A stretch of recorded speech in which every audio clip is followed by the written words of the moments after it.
We have Daniel Padre Insigne Jr. Boy. Lorna Rehencia. Our BOD. Sinaida Portion Cola. Yes, our person. BOD. Ma'am Celia Singson. Wow. Our BOD. Ma'am Mercy Aquino, who came from Cebu, all the way from Cebu. Direct from Cebu.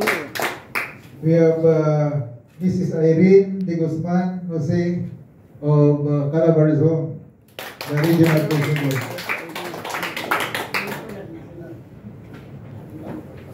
As well as the other members of the BISCAP.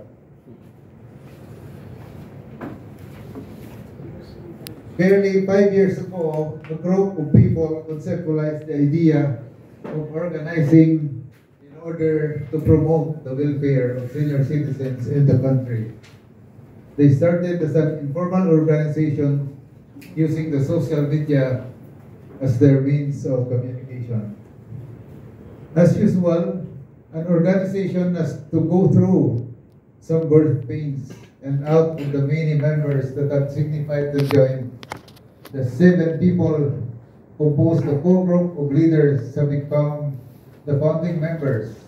Foremost among them is no other than our very own retired General Arnolfo Yumo Onyo, together with Lorna Paragas Talino, Linda Magpantay, Piña Contreras, Daniel Boy, Padre Insigne, Celia Simpson, and Cynthia Andrada Noval.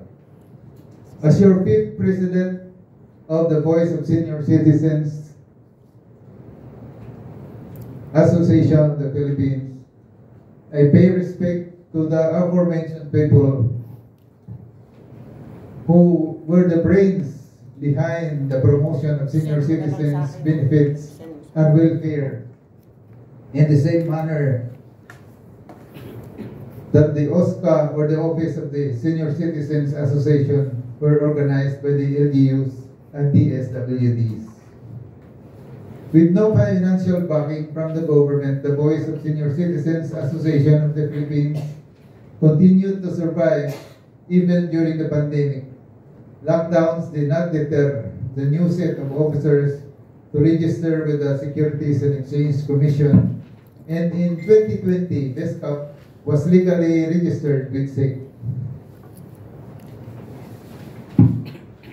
Down below, we have organized our 18,000 members in the regions, namely Calabarzon, Mimagropa, NCR, Central, and Eastern Visayas, as well as Mindanao.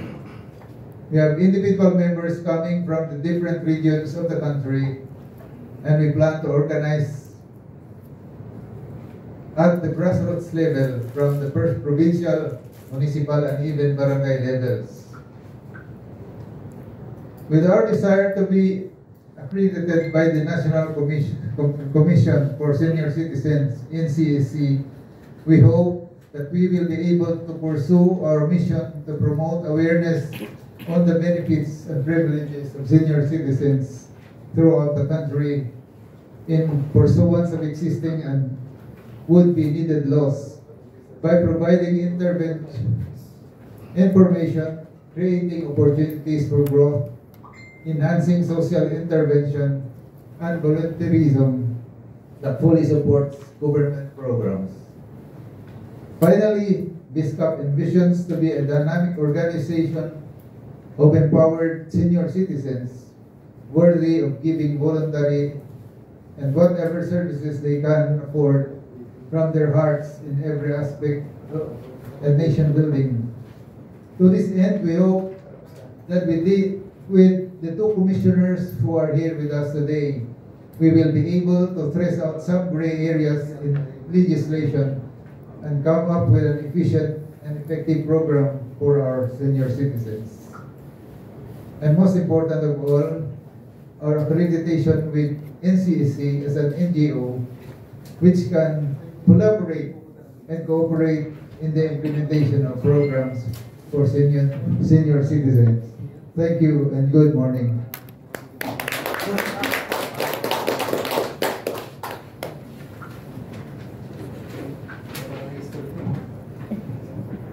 Ladies and gentlemen, let's now hear the speech of Commissioner Ricardo Reiner de Cruz III regarding NCSE, to be followed by another Commissioner Raymar Mansinuan.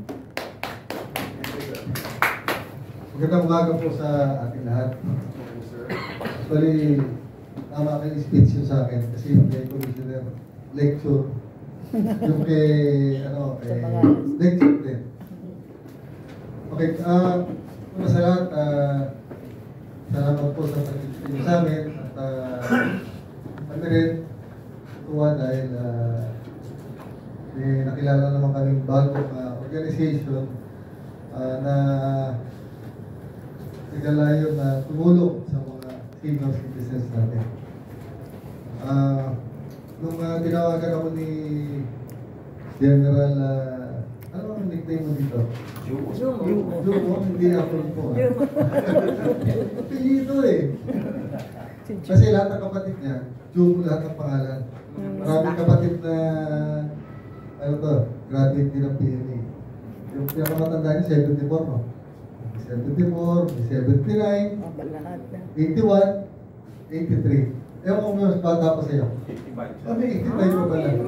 Diba? May 97 pa.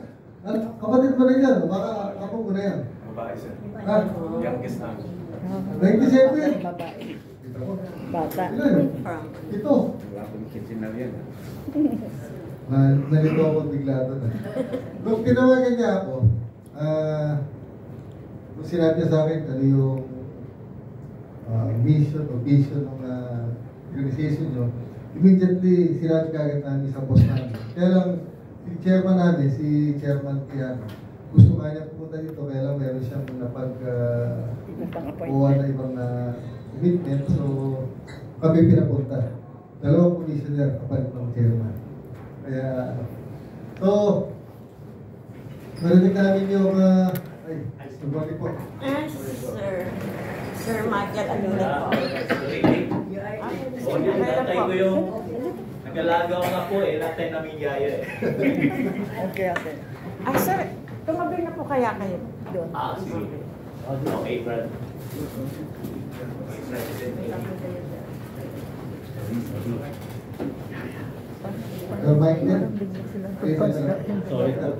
Sorry po to disturb Mr. Commissioner. Kaya po ang ating Presidente Mike Alunan. Alam niyo po, Secretary. Is a distant relative. Relatively distant. I don't know whether it's more distant than relative or more relative than distant. Actually, third, fourth degree cousin ko. Mas kilala niya yung late dad ko. Ilonggo yung tatay ko, Ilonggo yun. Pero senior na kayo. Senior. I'm now 67. Ha? Yeah. Parang 68 lang. I discovered the secret to healthy life. Ayan na. Puro senior tayo dito, secret life. Ano pala? It's LBM, you have to let go. Ano ba LBM? Laughter, the best medicine. Oh, laughter. Inisip po. Hindi ko mag-gets.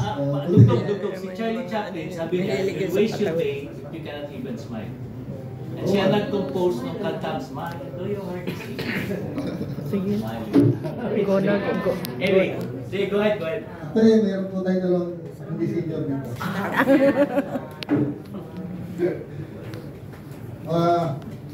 To continue, sir, ipo po talaga sa akin dito yung aming chairman, si Atty. Franklin Quijano. Dati po siya mayor sa Iligan City. Sometime 1998 hanggang 2005. Meron siyang prior commitment. Kaya kaming dalawang commissioner ang pinadala. Si Commissioner Mansinuan. Hello. wala kaming relative na distant na sikat. Here's the Cruz. Geneva Cruz. Mga pala. Very distant talaga. So, napakita niyo po yung history nyo. Marami po kami alam ng mga organization like that during the pandemic because of the lack of freedom to move around. So, the means of communication na lang is through internet or through text or through social media. So, nagbuo rin sila ng mga organization. So, ngayon, malaki na rin organization sila. In fact, iba, nakatikit na nga sa mga party list. Parang volunteer na sila to support yung mga senior citizens. So, marami pong problema ang senior citizens and sa yung very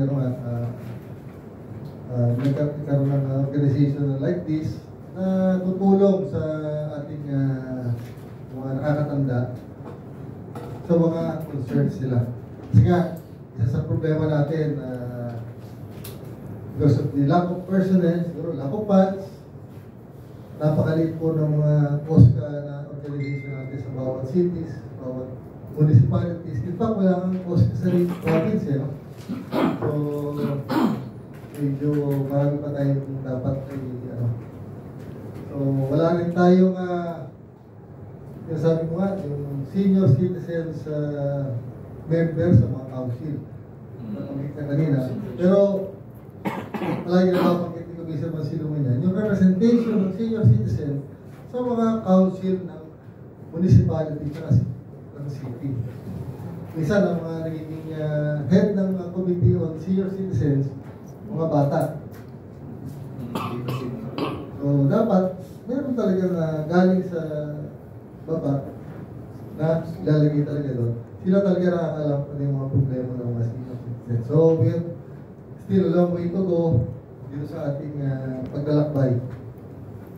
Kaya ipapasalamat kami na-invite nyo dito. Siguro, ma-share nyo sa amin yung mga concern nyo.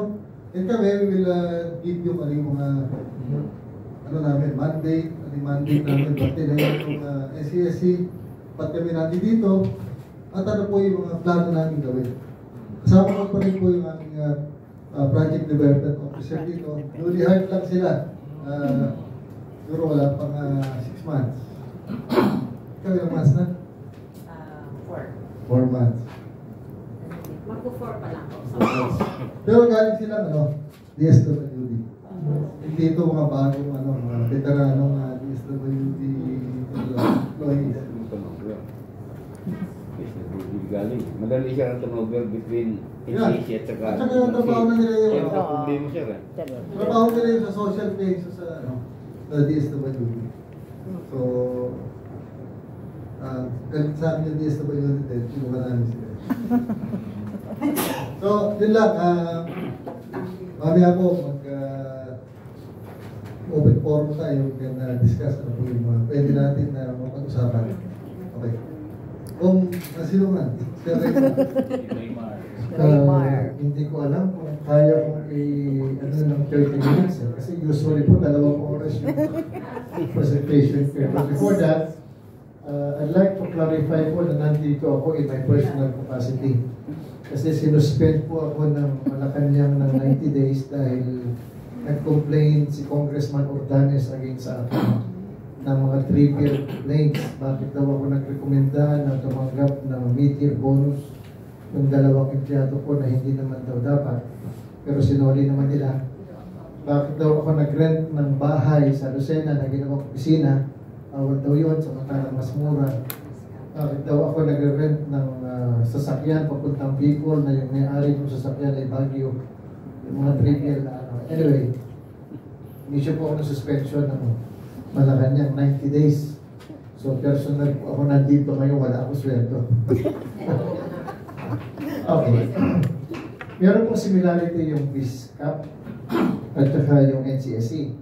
Kasi na-organize kayo ng 2019, na-register kayo ng 2020. Yung pong NCSE, yung NCSE law was promulgated in July 25, 2019. pero naging effective po siya 2021. Kasi nakalagay po doon magkakaroon ng 6 na commissioner at saka isang chairman. Noong pong 2020, 3 pa lang yung na-appoint. 2021 pa lang na-appoint yung pang-apat. So 2021 lang nagkaroon ng quorum. So yun po yung similarity. Now, yung pong mga association, medyo napupolitika. Isa kayo magpunta yung barangay, nag-aawayan kung sino yung dapat may recognized na association. Bakit kailangan ng registration sa amin? Kasi po, walang registration, walang juridical personality yung mga association sa barangay. Importante po yun kasi merong isang provision yung RA 9994. Pero balikan ko muna po. Yung po senior citizen, hindi nire-recognize ng pamahalaan for a long time. Yung ating Constitution ng 89, malolos. Yung 35, yung Commonwealth Constitution, yung 73 ni Marcos, at saka yung 87 ni Cory, wala pong mention ng senior citizen. Walang definition. Meron po nakalagay elderly, pero wala po siyang definition. Bakit importante yung definition? Yung po 87 Constitution, meron nakalagay ito na there shall be no political dynasty subject to law. Sabi ng Constitution, walang political dynasty. Pero kailangan magkaroon ng batas na mag-define ng political dynasty. So magmula po noong 87 hanggang ngayon, hindi nagpapasa ng batas sa Kongreso kung ano yung political dynasty. Kaya hanggang ngayon, mayroong political dynasty kahit na sinabi ng Constitution that there shall be no political dynasty subject to law. Diba? So yun po yung dahilan kung bakit importante yung definition ng senior citizen. Noong lamang po 1992, nagkaroon ng unang-unang batas tungkol sa senior. Ito po yung RA 7432, Senior Citizens Act. Yung pong 7432, define niya kung sino yung senior citizen. Ang sabi doon, ang senior citizen daw ay resident Filipino. Kailangan nakatira ka dito pag umalis ka, hindi ka senior. 60 years old and above, including those retirees from government or private whose income does not exceed 60,000 pesos per annum. Ang ibig sabihin, noong 1992, meron nga tayong Senior Citizens Act. Pero kung 70 years old ka, or 60, or whatever, pero sumusweldo ka ng 60,001 pesos sa isang taon, hindi ka na senior. Kasi ang sabi po sa definition, whose income does not exceed 60,000 per annum. Ginawa po ng Batas 7432 yung OSCA, Office of the Senior Citizens Affairs. Ang sabi po doon, there shall be an OSCA under the Office of the Mayor. Pero noong pong 1992, ang OSCA head sa 7432 ay konsihal ng bayan o konsihal ng syudad. So may conflict po siya. Because yung konsihal is under the legislative, pero under the Office of the Mayor yung OSCA na pamumunuan ng isang konsihal. So for a long time, ganun po yun. Nagbigay din ng discount yung 7432, yung 20%. Okay. So it took 12 years. 1992, pero yung pong 7432 hindi gumawa ng NCSA. Kaya pag may problema kayo noong 1992, pupunta kayo sa OSCA. Ayaw kayo bigyan ng discount ng aristocrat o ng Mercury Drug, pupunta kayo sa OSCA. Isusumbong ninyo kasi walang agency in charge. So anong gagawin ng OSCA? Nasabihin ni Mayor, yung butika doon, yung Mercury Drug, ayaw magbigyan ng discount. Baka pwede yung cancela yung permit. Naku, ito muna. Pagka-eleksyon, sinusuportahan ako niyan. So walang agency na ginawa yung OSCA. Yung batas. Ang comparison ko po dyan, yung RA 8371, yung Indigenous Peoples' Rights Act. 1997, nagkaroon ng IPRA, Indigenous Peoples' Rights Act. Yung IPRA, ang nagbigay ng karapatan sa mga katutubo. Magmula po noong 1997, yung mga baluga, yung mga lumad, pwede na silang bigyan ng title. Ancestral domain title. Miski na ilang libong lupa, ibibigay sa kanila yung titulo. So kung merong gustong mag-mining or mag-ano, kailangan humingi ng permiso sa kanila. Pag hiningan sila ng permiso, bibigyan sila ng 1% ng kita ng kumpanya. Binigyan ng karapatan ng 8371 yung mga lumad. At the same time, yung pong batas na yun, 8371, gumawa ng isang komisyon, NCIP. National Commission on Indigenous Peoples. So kung ano yung provision ng batas, mayroong komisyon na mag-implement. Balikan niyo po yung Senior Citizen. 1992, mayroong Senior Citizens Act pero walang komisyon. Yung pong ating Magna Carta on Women.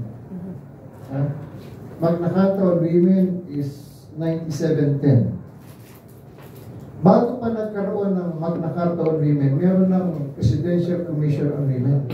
So nung magkaroon ng Magna Carta for Women, gumawa ulit yung batas ng isang komisyon, Philippine Commission on Women. Pero yung pong senior citizen, napabayaan. Yung pong 73 Constitution, merong karapatan yung mga bata, KB, Kabataang Barangay. Nung pong 73, sa 73 Constitution, yung 15 years old na apo, hindi pa pwede bumoto ng mayor, pero pwede nang tumakbo sa Kabataang Barangay. Pwede siyang maging chairman ng barangay, pwede siyang maging konsehal ng syudad, pwede pa siyang maging bukal o sa probinsya. 15 years old. Dahil po sa Kabataang Barangay. Yung senior citizen wala. Nagkaroon po ng 87 Constitution, ayaw ni Cory ng KB kasi Marcos yung tunog. Ginawang SK, Sangguniang Kabataan. Binago yung age, 18 years old. 18 years old, makakaboto ka na kay Mayor. Pero wala pang alam yun. Pero pwede siya maging chairman ng Sangguniang Kabataan. Pwede siya maging konsehal. Pwede siya maging board member. 18 years old. Bakit yung mga senior wala? Because sa loob ng mahabang panahon, hindi masyadong naintindi. Nagkaroon po ng party list law. Nung magkaroon ng party list law, noon lang po nagkaroon ng pagkakataon na yung mga senior, magkakagalit pa. Yung una, naging party list congressman ng senior citizen, si Atty. Arquisa. Kalaban niya si Jun Tatol. Talagang, paano kang makikinig sa mga yan? Samantalang matatanda na, dapat sila yung tinatanaw ng mga bata, pero sila yung masyadong politicized. Diba? Alam niyo po bakit galit sa akin si Kong Ompong? Kasi akala niya tatakbo ako sa party list.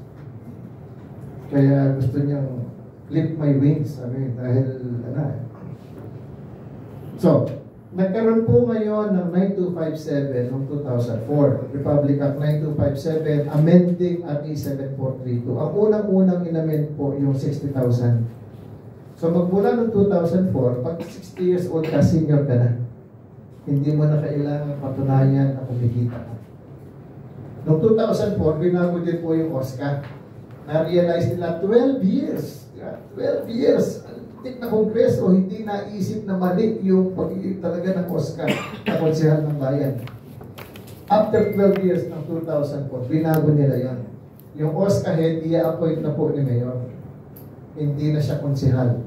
Pero, ino-nominate pa rin siya ng Sangguniang Bayan o Sangguniang Panlungsod. Ano ibig sabihin nun? Kung kalaban ni Mayor yung council, hindi mag-a-appoint, mag-nominate ka ng kakampi ni Mayor. So pag ang denominate ng council ay kalaban ni Mayor, mapipwersa si Mayor na mag-appoint kasi yun nakalagay sa 9257. Kailangan silang nominated. So ano mangyayari? Si Mayor, adamant siya na magbigay ng suporta. Kaya maraming pondo yung syudad. Bakit ko ibibigay sa senior citizen? Ang popogi yung OSCA na hindi ko naman kakampi. So after another 6 years, noong pong 2010, nagkaroon ulit ng amendment, yung 9994. Yung 9994, ang sabi po doon, yung OSCA head daw ay papalitan. Hindi i-appoint ni Mayor, pero hindi na inonominate ng sanggunian. Ang magnonominate niya yung General Assembly ng mga Senior Citizen Organization sa isang bayan. So yun po yung dahilan kung bakit masyadong politicized ngayon yung recognition, yung accreditation. Ang sabi po kasi nung 9994, yun daw magno-nominate sa OSCA head kay Mayor ay dapat accredited ng DSWD. Kaya po pinag-aawayan ngayon yung pag-accredit. Maraming organisasyon sa isang mga syudad, sa mga bayan, nag-aaway sila kung sino dapat i-accredit ng DSWD. Dahil doon sa provision sa RA 9994 na dapat accredited ng DSWD, yung i-appoint ni Mayor na Oscar. Bakit pa pinag-aawayan yan? Meron po kasing 1% para sa senior citizen at PWD na nakalagay sa GAA ng 2003. Ano ibig sabihin?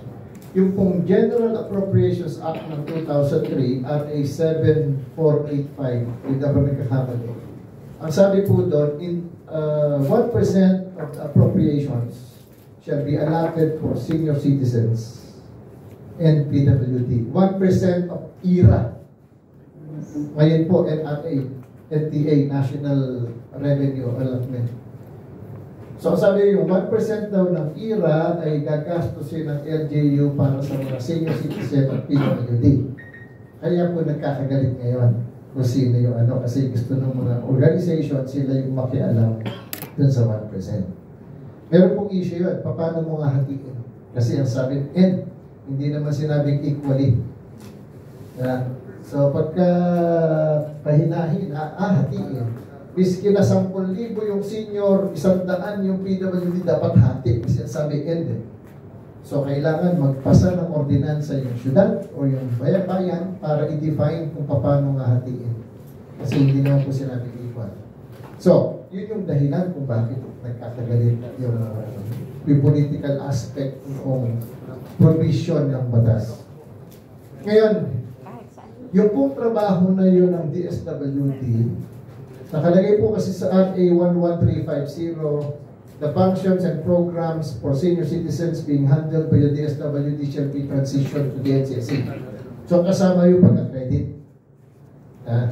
So nung mag-umpisa po kami, hingi namin sa DSWD ang listahan ng mga accredited organization ng senior citizen. Wala silang maibigay sa amin. Dahil hindi sila nag-accredit. Ang problema po nun, yung RA 999 po, DSWD ang gumawa ng IRR. Nilagay nila sa IRR na kailangan accredited ng DSWD yung organization na magno-nominate. Hindi naman sila naglabas ng guidelines kung paano magpa-accredit. Kaya kung walang accredited ng DSWD maliban sa national organization gaya ng PSCAP. Ang problema, yung pong 999 po sa city at sa bayan lang, wala namang OSCA ang probinsya, wala namang OSCA ang national. So yung provision na kailangan accredited ng DSWD yung organization sa bayan lang o sa city, hindi nila nagawa. Kaya po kami, hindi pa na ito transfer sa amin ng DSWD, naglabas kami ng guidelines kung paano magpa-register or magpa-recognize. Kung merong isang barangay association or kayo po, geographical yung sa inyo, hindi specific na grassroots. Kung merong asosasyon na kagaya ninyo na hindi pa naman registered, wala kayong registration sa SEC, walang registration sa DOLE, walang registration sa CDA, pwede kayong magpa-register sa amin. Pero, kagaya po ninyo na registered na kayo, hindi nyo na kailangan magpa-register sa amin. Magpapa-recognize na lang kayo. Sabihin mo yan. Bakit po kailangan? Meron po kasing provision, pagka nagpa-register kayo sa SEC, standard po yung bylaws, di kahon. Di ba? Kasi pagka gumawa kayo ng sariling bylaws, abutin kayo ng taon bago kayo akubahan ng SEC kasi katsaniin ng legal department kung tama yung mga terms. So ang gagawin ninyo, magpaparegister kayo yung dikahon, yung template nila. Lalagay nyo lang yung mga pangalan, kailan kayo mag-meet. Ang term of office is always 1 year. Conflict po yan sa senior citizen organization. Kasi ang term of office ng OSCA ay 3 years.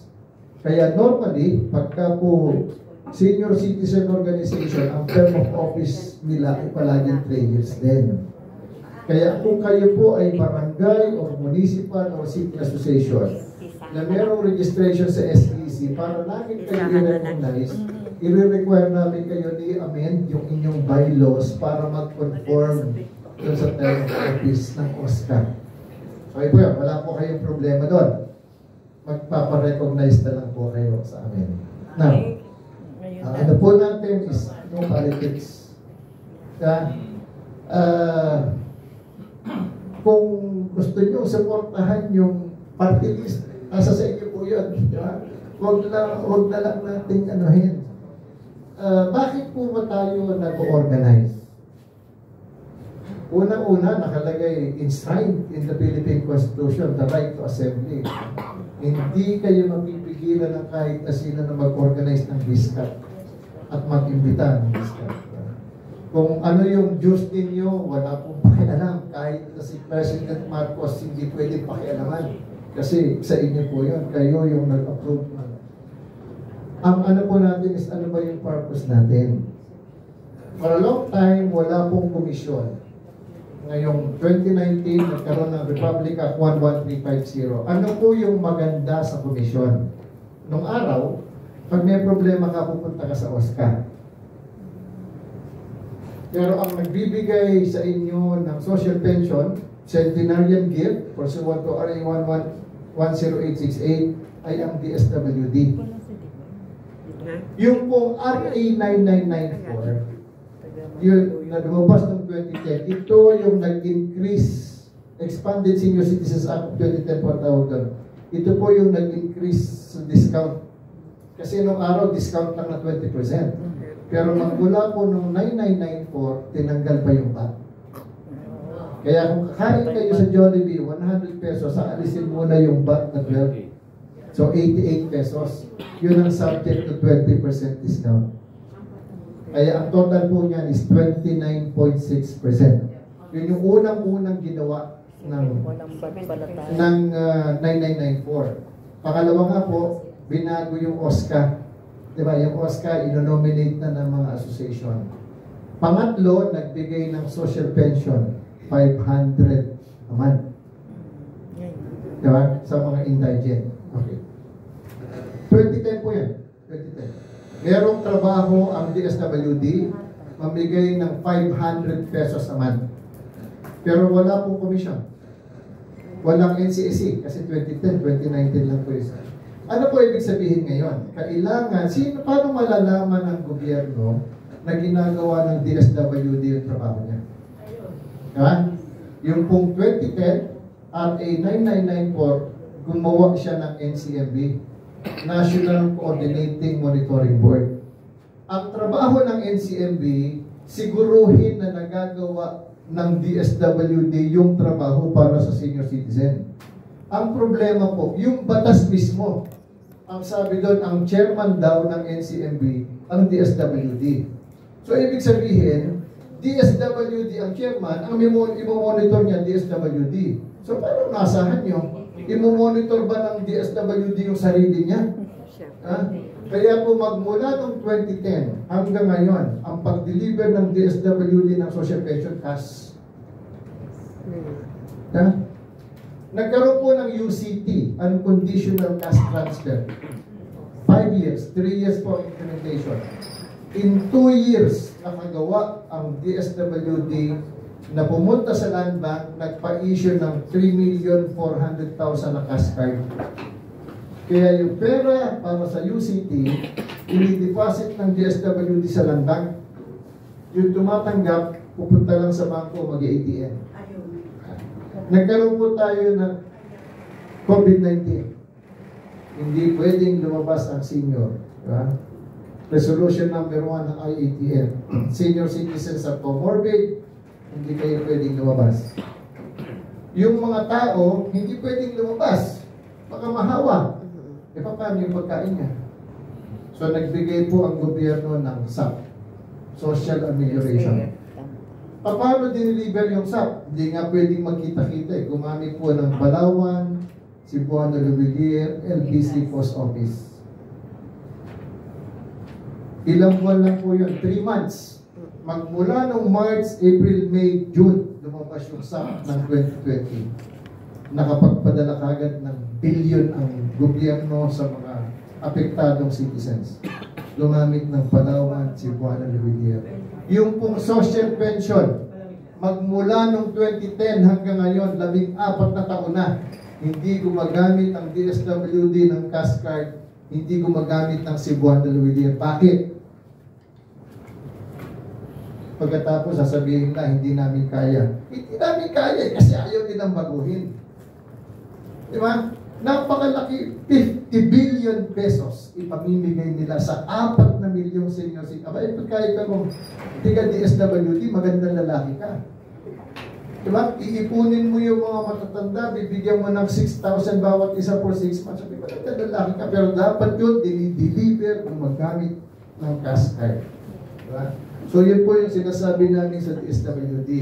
Hindi po totoo na hindi namin kaya. Kaya daw ayaw nilang ibigay sa amin, hindi namin kaya. Ang totoo po, ayaw nilang ipagawa sa amin. So ngayon po, nangako naman si Secretary Gatchalian na ililipat na daw ngayong taon. Ang ililipat po ay una, Republic Act 10868, Centenarian Act of 2016. Yung po 10868, ang sabi nun, ang isang Pilipino, hindi po sinabing residente, ibig sabihin, Pilipino ka, nasa Amerika ka, qualified ka. Nakarating ng 100 taon, kagaya ni JPE, February 14, tatanggap ng 2 bagay. Una, felicitation letter galing sa Presidente. Pangalawa, 100,000 pesos na token. Okay. Ngayon po, ang DSWD, binibigay yan sa amin noong 2022, bagong pasok ko. Sabi ko, huwag muna. Bakit? Ang DSWD po targeting. 2025, ilan kaya ang magiging centenarian? Yung DSWD, titingin sa kisame. Siguro mga 3,000. So, ihingi sila sa Kongreso ng 300 million. Kapag ang naging centenarian, 3,500, kulang ng 50 million. Saan kukuha? Kukuha ang DSWD sa ibang programa. Kasi marami silang program na hawak. Kami po, wala kaming programa hawak. Pag binigay sa amin yung 300 million at naging 350 million, wala. Hindi namin kaya bigay ng iba. Kaya ayaw namin tanggapin yung centenarian. Yung pong DSWD, pagdating sa social pension, nag-umpisa po yan, 2010, at I-999 po ang sabi, there shall be a stipend of 500 pesos given to indigent senior citizens. Meron pong definition ng indigent. Sira ulo po kasi yung mga congressman. Kung minsan, puro papogi yung ano. Dinefine nila yung indigent. Ang indigent daw is frail. Mahina katawan. Kama, sickly, or with disability. Kailangan mahina yung katawan mo tapos sakitin ka. Pagka sakitin ka lang pero aktibo ka, hindi ka indigent. Kasi yung definition, kama, receiving no pension from private or government. Wala mong dinefine kung magkano. So, ibig sabihin, kung tumatanggap ka ng 1,000 sa SSS dahil nag-contribute ka ng 10 taon, hindi ka indigent. Pagkatapos po, sabi, receiving no support from relatives or friends for daily sustenance. Wala pong Pilipino qualified. Ha? Kasi sinong Pilipino ang pababayaan mo yung kamag-anak mo o kaibigan mo na matanda na walang makain? Susuportahan mo. Pag sinuportahan mo, hindi na siya indigent. Kasi nilagay ng Kongreso yung definition. Sana ang ginawa ng Kongreso as defined by DILG or DSWD or any agency. Ibig sabihin, yung DSWD ang magsasabi ngayong taong ito yung indigent. Sa susunod na taon, ito yung indigent. Baka pwedeng yung tumatanggap ngayon ng pension ng 5,000 below, indigent. Sa susunod na taon, baka kailangan lakihan na. Diba? Yun po yung problema. Ngayon, noong pong 2021, bagong pasok si Ortanes. Kasi namatay po si June Datol noong 2020. Noong pong 2021, bagong pasok si Ortanes, nag-propose siya ng 1,000 increase ng social pension from 500 to 1,000. Pagkatapos, gawing universal. So, pinadala po yan sa amin. Ang personal na comment ko, wag mong i-increase, doblehin mo yung tumatanggap. Kasi ang tumatanggap po noong 2022 ng social pension is 4,020,000. Tumatanggap ng 500 a month. Ang budget po nun is 29.8 billion. So pag dinoble mo yon, magiging 50 billion. Pero yung tatanggap yun ding 4 million. Ang proposal po namin, huwag mong doblehin yung amount, doblehin mo yung tatanggap. Instead na 4 million yung tatanggap, magiging 8 million. Diba? Eh, problema, nangyari, increase. Ano po ibig sabihin ng increase na yun? Halimbawa, meron ka 10 anak. Kasi 10 million tayo, diba? Meron ka 10 anak. Yung 6 o 8 anak mo, walang pera. Kaya lang, dahil kukunti yung kita mo, nabibigyan mo yung 4 na anak mo. Yung 2 o yung 4, hindi mo nabibigyan. Dumating yung panahon, lumaki yung kita mo. Yung binibigay doon sa 4 na anak mo, dinoble mo. Pero yung 4 na anak mo na nag-iikos, hindi mo binigyan. Yun po yung nangyari doon sa RA 11916. At dahil i-explain ko yun, kaya galit sa akin si Opong. Kasi mali yung kanyang batas. Si Opong, nagpanukala po siya sa Kongreso na yung 101 years old tatanggap ng 1 million. Na-approve po yan sa lower house. After reading. Ang problema, hindi pinikap ng Senado. Kasi pag nagbigay ka sa 101, lahat ng 102, 103, 104, bibigyan mo lahat yan. Alam ka namang yung 101 lang ibibigyan mo, yung naging 101 nung nakaraan, hindi mo bibigyan, di ba? So, hindi pinikap ng Senado. Pero si Ompong nagbiyabang na. Yung mga senior dyan na 100, tatanggap mo. Ngayon, miski sa kami magpunta, meron pong 102, 103, nasa na yung 1 million namin. Sabi ni Congressman Ordanes, meron daw. Siguro tinatago ninyo. Tingnan niyo po yan. Yun yung problema na pagka dahil sa kayabangan ng congressman, LCS yan nahihirap. Tapos nung pong nagkaroon ng batas, 11916, lumabas po yun ng July 30, 2022. It lapsed into law. Ibig sabihin, hindi siya pinirmahan ng presidente. Meron po kasing sistema sa Kongreso na yung enrolled bill. Pagka isang bill approved ng Senate at ng Congress, paladala sa OP, yung presidente, pag pinirmahan yan, magiging batas. O kaya pwede niyang i-veto. Pag ayaw niya, ibabalik niya sa Congress. Yung Congress pwedeng i-override yung veto by 2/3 vote of both houses voting separately. Pero wala pa po tayong system, wala pa po tayong kaso na batas na binito ng presidente na binalik na na-override. So, sabihin nga, either pipirmahan ng presidente or ibibito niya or hindi niya pipirmahan. Pag hindi niya pinirmahan at hindi niya binito, after 30 days from receipt, magiging batas. Ang tawag po doon is lapsation into law. Yung pong RA 11916, naging batas po siya July 30. Ang sabi ng Office of the President, it lapsed into law ng July 30, 2022. Ano po ibig sabihin nun? Sinabit ng Kongreso ng June 30, 2022. Yung pong June 30, 2022, unique po yun. Dalawa ang presidente ng Pilipinas ng araw na yon. Hanggang 11:59 ng umaga, si PRRD. Magmula 12 noon si PBBM. So, pinadala ng Kongreso yung bill nung araw na dalawa yung presidente. Hindi natin alam kung sino presidente yung tumanggap, kung umaga, si PRRD pa, kung hapon si BBM na. At any rate, it lapsed into law ng July 30. Wala pong pondo yon noong 2022. Walang pondo for 2023. Bakit? Ang sistema po natin sa bureaucracia, yung pondo ng 2024, isasubmit ng agency sa DBM May 30, the prior year. So, nung lumabas yung batas noong July 30, 2022, na isubmit na ng DSWD yung pondo para sa social pension for 2023 na sa DBM na. So, nakapasa yung batas, yung gaan ng 2023, wala yung increase to 1,000 from 500.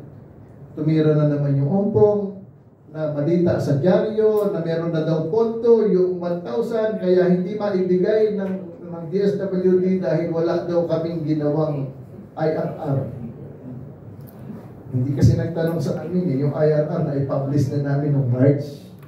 Diba? Para makapagyabang lang, para maisisi lang niya kasi mayroong batas na galing sa kanya na nakapasa pero hindi na pondohan, isinisisi sa amin.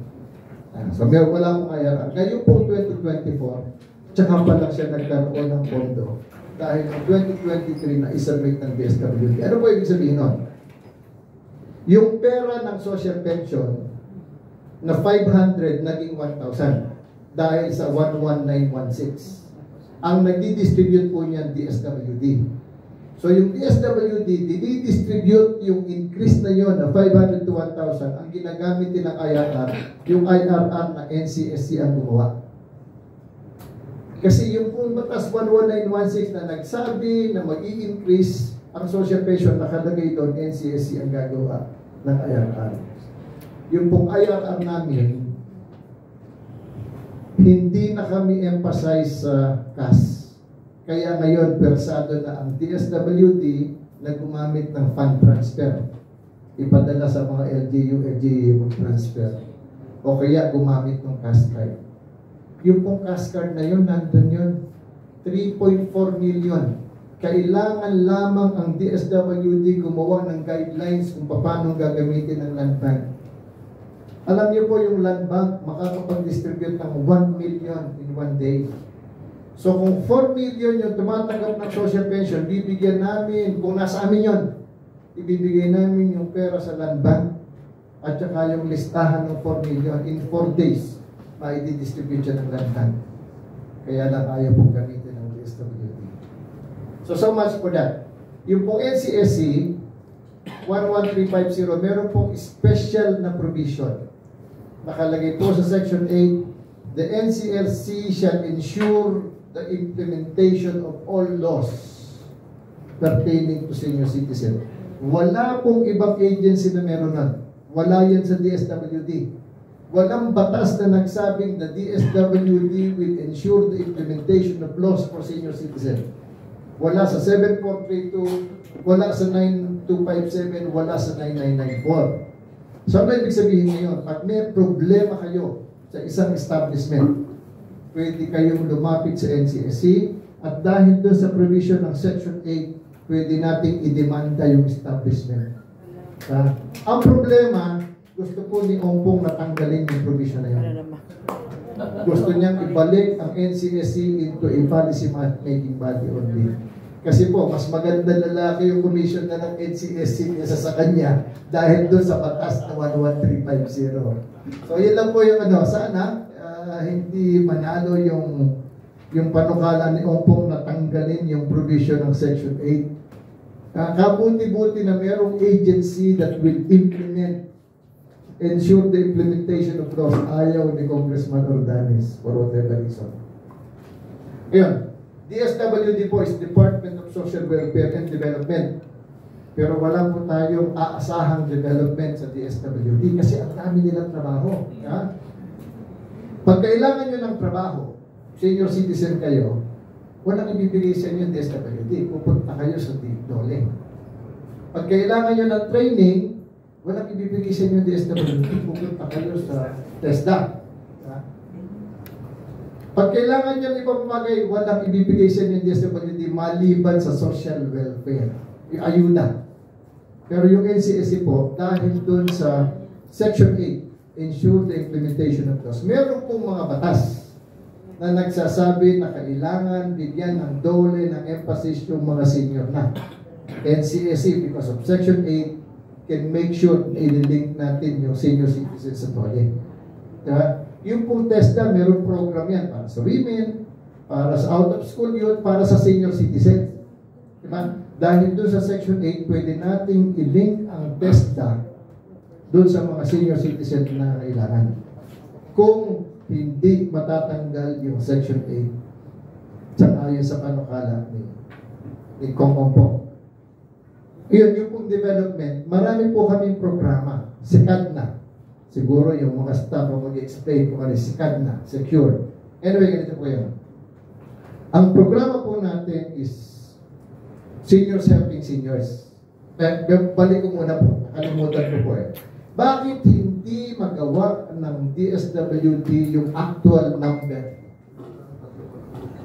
Pagdating po sa Centenarian Act, pagka tatarget sila, titingis-isang mag-estimate kasi wala po silang data. Isipin niyo magmula noong 2010 mamimigay ng social pension pero hindi nag-effort ang DSWD na malaman ang listahan ng lahat ng senior. Meron sila yung listahanan. Yung binibigyan nila ng ayuda, yun ang meron silang listahan. Pero yung mga nasa middle income at yung mayayaman, yung middle income pwedeng maghihirap yan. Kaya nga po meron tayong AIX, Assistance to Individuals in Crisis Situation. Kahit na anong yaman mo, pag nagkasakit ka ng sakit mayaman, pulubin, bagsak mo. Di ba? Wala pong listahan ng DSWD. Noong 2022, nag-effort kami, humingi kami sa PSA, baka pwede kami bigyan ng listahan ng lahat ng senior. Data, ayaw ng PSA. Meron po tayong Data Privacy Act. Hindi pwedeng ibigay ng PSA yung data ninyo sa amin na wala kang pahintulot. Ibig sabihin, kailangan namin puntahan yung 10 million na senior citizen at magpapirma kami ng authorization para ibigay sa amin ng PSA. Ang ginawa namin, kami na mismo kumuha ng data. Kaya meron po kaming senior citizen data form. Ito po, dalawa po ang pag-register. Explain yung staff mamaya, online or offline. Ang purpose po natin, gusto natin malaman kung ilan yung senior. Diba? Pag nagkaroon po ng batas na universal pension, na lahat ng senior tatanggap ng hindi po siya panaginip. Alam niyo po, ang Cebu, pag kayo tiga Cebu, pagdating nyo na 60, meron kayong 1,000 naman. Pagdating po ng Puerto Princesa, galing kami ng Puerto Princesa 3 weeks ago, doon po, pagdating mo ng 60, dinideliver pa sa ni Mayor every quarter yung 3,000 mo. 12,000 galing sa city. So, hindi malayo na magkaroon tayo ng universal pension. Pag nagkaroon ng universal pension, tatanungin ng Kongreso o NCSC magkano kailangan nyo. Aba, siyempre, ang ibibigay lang po sa Kongreso kung sino yun nag-register. Diba? Kaya, siguro po, magandang programa is encouraging nyo ang mga senior citizen in your localities na magpa-register sa NCSC. Pagka po registered na, meron pong fields doon na importante. Health profile. Ano yung sakit mo? Kasi nakalagay po sa 9994, kailangan sickly ka para ka mag-qualify sa social pension. So pag nag-apply ka sa social pension sa DSWD, ang tanong doon, are you sickly? Siyempre, yes. Pag nilagay mong doon, hindi ka na-qualified, hindi ka na ibabalidate. Diba? So naglagay ka na yes, ibabalidate ka ngayon. O ano yung sakit mo? Sabi ko, ay isip mo din ako. Diba? So, at least, meron ka na yan. Doon po sa atin, identify. Lalagay mo kung ano yung sakit mo. May diabetes ka ba, hypertension, hernia sa lalaki, cancer, etc. Kapag ka po buo yun, alam ka agad ng isang locality, ang isang bayan, kung ilan yung senior citizen niya na meron diabetes. Kasi kompleto yung ating data. Meron pong nabalita tayo siguro in the past, maraming gamot ang binibili ng DOH, million na sinusunog lang, nabubulok. It's not because there is corruption. The problem is hindi alam ng DOH kung saan iba padala. Diba kasi wala data eh. Pero kung may data po tayo, sa Quezon City, alam ka agad kung ilan ng diabetic. So makakapag-request ka agad or makakapag-procure ka agad yung LGU. Kung para sa diabetes, para sa hypertension. Yung pong pangalawa is skill set. Ilagay ninyo kung ano yung trabaho nyo bago kayo nag-retire. Nagkaroon po tayo ng pandemic. Unang-unang order, comorbid ng senior. March 15 lockdown ng 2020. Hindi pwedeng lumabas ang senior. Kaya po, nag-senior po ako February 2020. Isang buwan pa lang ako senior, hindi na ako makalabas ng bahay. Kaya wala akong maintenance. Hindi po ako patalinaan. Eh yun ang order eh. Ano pa po yung binago ng pandemic? Yung pong mga bata. Kinder, grade 1, grade 2. Magmula nung pandemic, marami ang nakagraduate ko sa 3 level na yun, hindi nakita yung teacher. Hindi nakita yung classmate. Nakagraduate ng kinder, ng grade 1, hindi nakita yung mga classmate. Ano kaya sila mag-reunion pagdating ng araw? Traditional Oh, Meron pong module. Meron nga pong ano eh, meron pa nga pong biro eh. Dahil daw sa pandemic, maraming nanay at lola naging persona. Ha? Sila sumasagot. Noong araw, isa lang yung persona eh. Pero yung pandemic, nalahati ng nanay at saka lola sa isang klase, persona lahat. Nung pumatapos yung pandemic, kailangan ng DepEd ng 30,000 teachers para makabalik sa face-to-face. Yung pong sistema natin ng bureaucracia, 3 taon na, hindi pa nakahire yung 30,000 teachers na. So, ibig sabihin, madi-delay yung pagbalik sa face-to-face ng 3 years. Kung meron po tayong data, alam natin kaagad sa Quezon City ilan ang retired teacher. Baka pwede muna silang mag-temporary teacher habang hindi nakakapag-hire. Kaya po importante yung data, yung skill set sa data.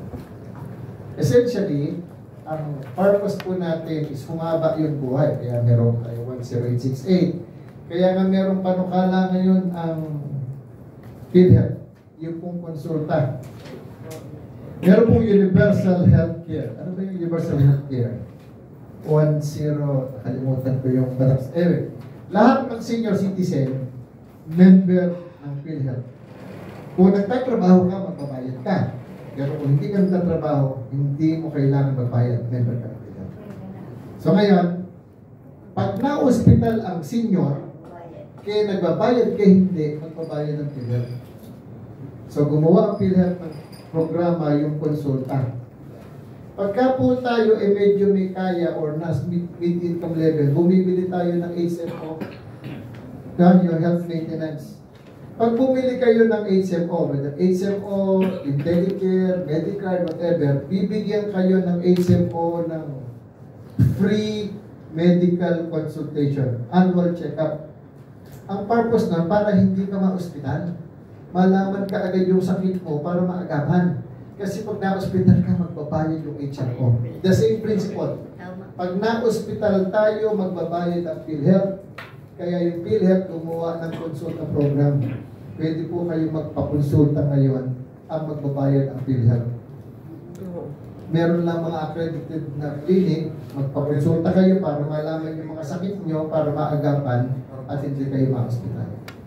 Yun po, programa ng PhilHealth yun, pero concern ngayon ng NCSC.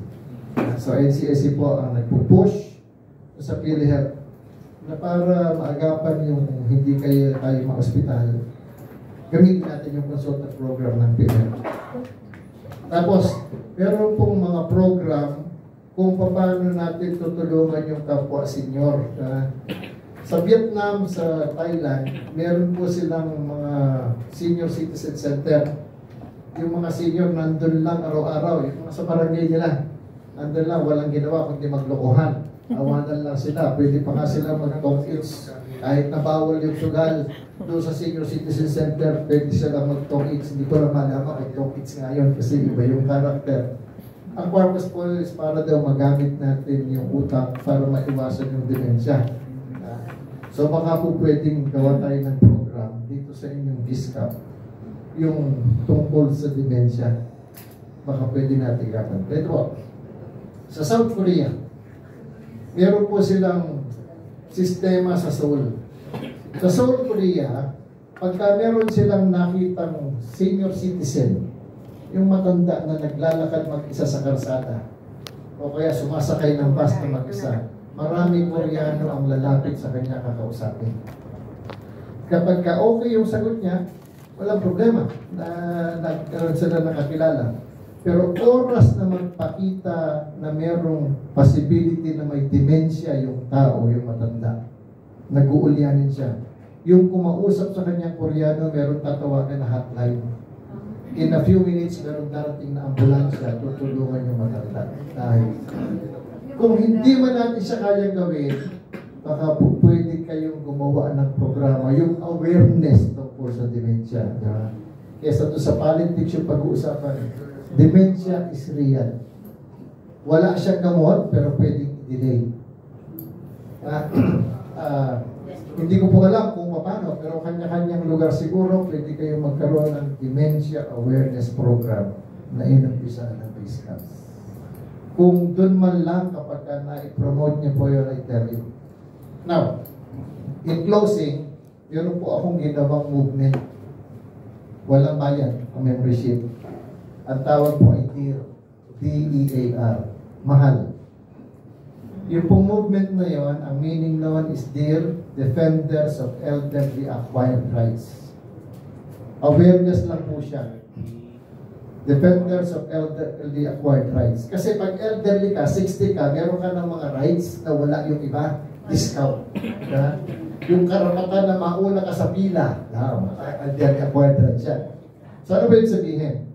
Pagka kayo kumakain sa isang fast food, at meron kayong nakitang matanda, talagang obviously matanda na, pero nakalimutan niya yung kanyang OSCA ID, ayaw siyang bigyan ng discount, eh baka pwedeng pakiusapan yung manager, diba? I-senior na nga yan, ulyanin na nga, makakalimutin na nga, nakalimutan niya yung OSCA ID, bakit naman pwede mong bigyan ng discount? Eh kung ayaw niya, sige ako na magbibigyan ng discount, pagka nakasakay kayo sa bus at meron nakaupo sa upuan ng mga senior citizen, sabi ni konduktor, ako pwedeng palipatin yung mga bata sa iba. Baka may umakyat na senior. Pagka po nga nasa City Hall kayo, nasa sa bangko, at merong pila na magkasama yung senior at yung bata, tawagin yung manager. O sabi ni manager, unahin niyo yung senior.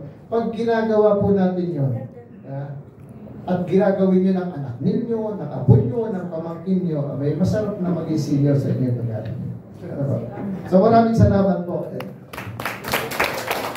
Thank you very much, Commissioner Masilungan and Commissioner Cruz, for giving us an update of the NCEC program in the country. Before we proceed to the open forum, let me recognize first our participants from Antipolo, headed by Ma'am Irene de Guzman Jose, Ma'am Gloria Villanueva, please acknowledge. Iyo Frosina Amila, Acosta Ibar, Melba Servico, Wilfreda Alinto, Esther Panglayon, and Chloe Escoto. And we still have our Provincial Director of Cavite, headed by Feli Palma. Okay.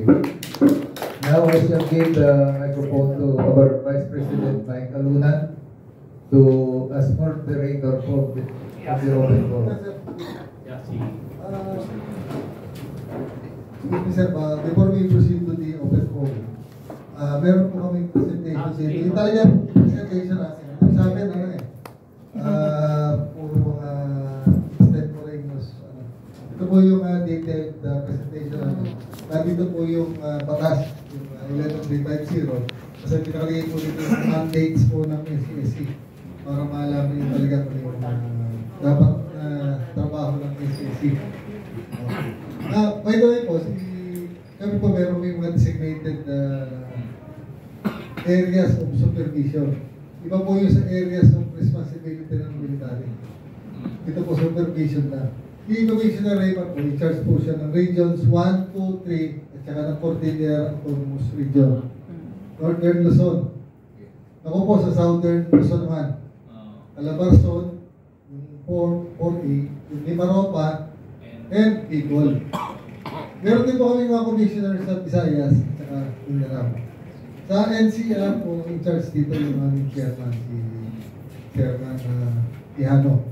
Pero hindi naman ibig sabihin ng pag siya in-charge, Siya dumating. bawal pumunta sa ibang kanyo, makikita niyo palagi kami magkasama. Matulad nung sinabi niya, nasa Puerto Princesa, kami dalawa rin po yung punta. Isa nasa northern mo kami, Northern Luzon, Batanes. The other day, nasa Batanes naman kami. So, we see to it na pag nag-ikot kami, dalawa palagi para kumpleto yung saka hindi malungkot, likot. Ikaw isang palagi. So, sir, if you can excuse us. Yeah, sure. Under oath na yung sinabmit niya na listahan, alam niya, sigurado siya na talagang indigent yun. Na pagka merong hindi indigent yun at alam niya, pwede siyang kasuhan. Ganun po kasimple yun. Hindi po nila nilagay doon sa IRR eh. Isipin nyo nga po, ang IRR gumawa ng, ang batas 9994 gumawa ng NCMB, National Coordinating Monitoring Board. Ang trabaho nun para i-monitor ang DSWD kung nagagawa yung trabaho. Ang problema, yung batas mismo, nilagay niya DSWD ang chairman ng NCMB. So, ibig sabihin, DSWD ang magmumonitor sa sarili niya, hindi po ba kataruntaduhan yun? Pero yun po yung nando sa 9994. Kaya po, hindi ko pwede ilagay yung age limit, pero hindi naman ako compelled na i-hire ko yung senior citizen.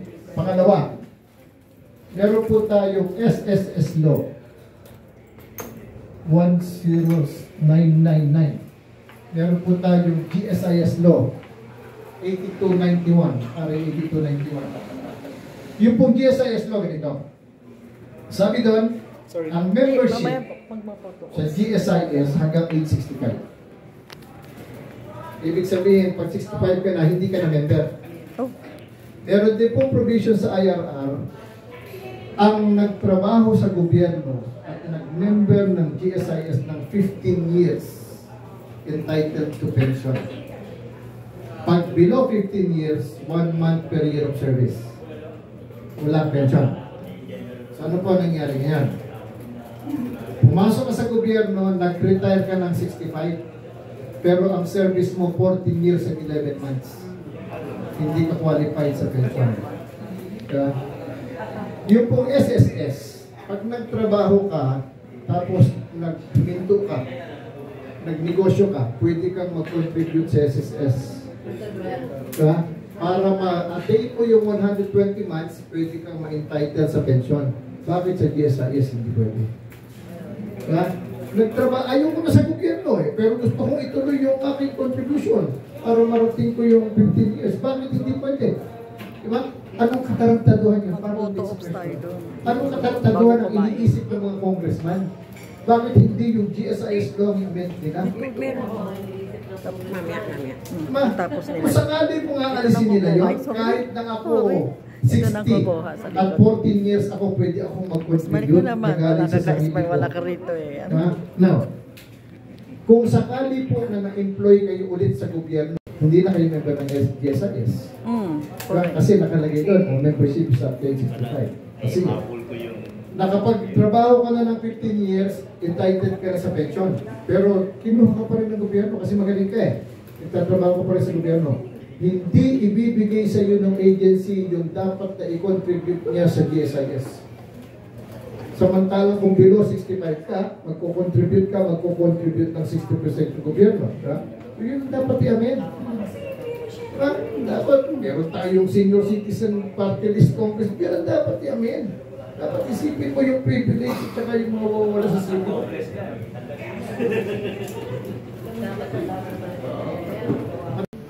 To stay connect again, communicate continuously, and of course, join hands to reaffirm our commitment for the welfare of senior citizens within our group. So, sir, on behalf of all the officers and of course the members of the DOD, thank you very much for your attendance. Sayang. Ulit po, gusto namin magpasalamat sa ating mga visitors from NCC, our commissioners, the local commissioners, who spent time with us today for this consultative meeting with BISCAP. We will continue to communicate with you, sir. As far as our mission is concerned, and we will try to collaborate and cooperate with the NEC in the implementation of programs at the grassroots level. Thank you very much, Paul. Hindi natin yung ano, no? Baka may masabi kayong picture taking. Ay, dyan, sir. Dyan. Sama. Ha? O sige, dito na lang. Ayan, go. Bye-bye. See you again. See you again and again. See you, everyone. Yung mga taga-Kalopars. Bye-bye. Kami po yung sa iyo. Wala barso sila eh. Ayaw ano. Sobra. Ang bago na meron.